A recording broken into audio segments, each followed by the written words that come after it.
Look at that fat face. Look at that fat face. Say Bella. Bella. Oh la la.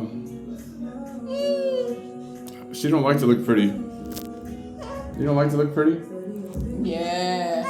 Want me? I give small titties. You make video, okay? You gonna give it the small titty? Yeah. No, we're not gonna make a video of that. Hi, Jim. Good morning. I think it's morning for you. So I just wanted to say hi, and I'm just out walking the dog. So I wanted to bring up something to you about the difference between coming to Africa and say Philippines, Thailand, and all that stuff. So here, especially in Cote d'Ivoire, the visa process is a lot easier. They give you, for me, I have a tourist visa, and I've been here for 2 years on a visa. It's good for 1 year, and no hassles. I was able to go down and renew my visa after a year, because there's not too many people, especially Americans, that come here. So they're really laxed on. I've even had people tell me, a French guy tell me that he went over his visa like 3 months, no penalties, was able to renew his visa. And I haven't tried a retirement visa.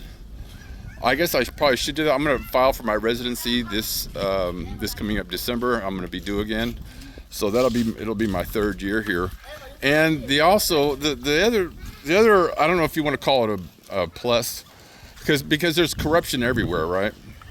All these third world countries, you're going to have corruption. But the good news about corruption, and I've been stopped by police, I've been extorted from my passport, but extorted is a strong word, but basically cops here are kind of corrupt. But the good thing about the corruption is it's out in the open. It's like Mexico, where you might get stopped by a cop. As long as you have all your paperwork and stuff like that, you're fine. And the other thing about it is, they're really intimidated by American people and speaking English, and so when I've got stopped, the cops were always pretty respectful. Even when I was getting extorted for my passport, I think it cost me $40 because the taxi driver had made they said he read a red light. I don't think he did. This was like 2 years ago. And in order to get any help from police, I had a guy break in. I'm going to tell you that story too. So I had a guy almost 2 years ago now. I try not to exaggerate. Like if I go fishing and I catch a little fish, and I'll say the fish was this big and he got away. I try not to exaggerate things. So let me just tell you, and I have video of the guy. I'll have to dig it out. So the guy, I was living in a smaller part of town, more rural, and this gentleman, huge guy, probably 6'3", looked like a bodybuilder. Turned out he was an ex-boxer, but I think he might have been a child soldier when he was younger. And he followed me back to my apartment. He came in behind me. I thought he lived there because I was just new here. And he came in behind me and came into my apartment.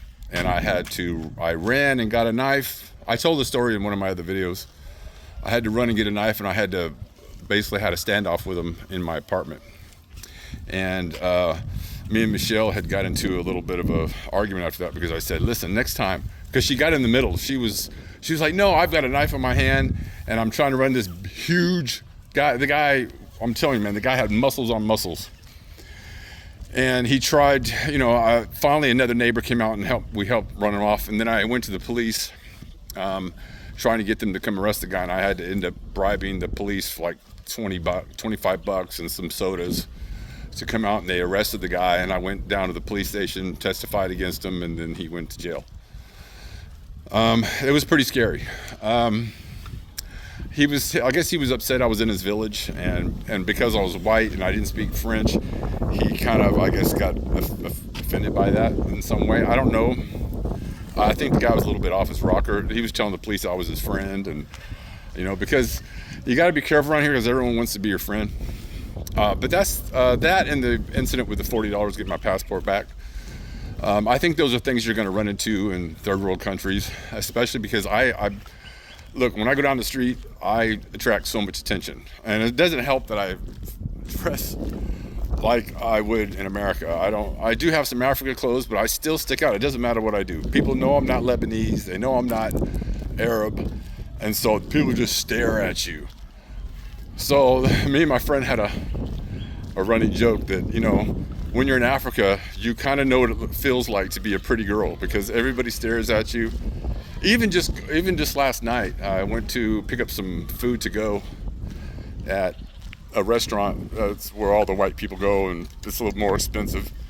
And just 3 girls come up, flirting with me, talking to me. One was very cute. She's about 23 years old. And, you know, they were asking me, they were from Nigeria. They had a map. A lot of Nigerians here, and of course they all learned French. But so I was able to talk in English for a little while, so that was nice. But it's just funny, hey, Rex, hey, over here. So, yeah.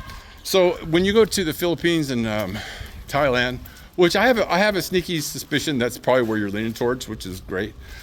So you're just gonna have to deal with more passport issues over there. I guess if you get your retirement, I think you'll be okay. Your retirement visa probably be okay. So, but just remember, those are where a lot of Americans go. So you're going to be a standout, of course, because you're tall and white, and you're going to be okay in that way. But over here, you don't have that American. They hardly ever see Americans here. I mean, it's a rare basis, or a rare occurrence.